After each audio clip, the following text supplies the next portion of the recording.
Ayan na po. Need time din pagtanggal. So, ngayon ay gagawin ko na po siyang juice. Ganito ako pag nagtrabaho, guys. May mga newspaper.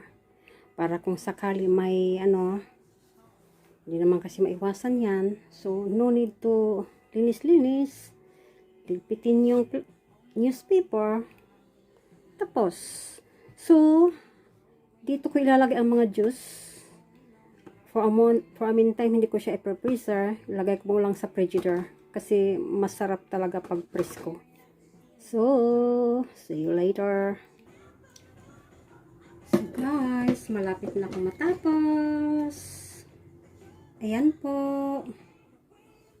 Mayroon na po akong 2 liters. So, this is the last.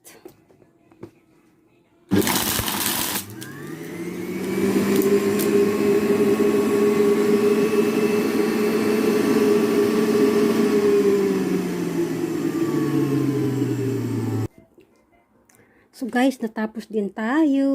Yung isang timba, ayan, 3 liters at saka ayan pa. Cheers! Wow! Sarap! Isang basong ininom ko.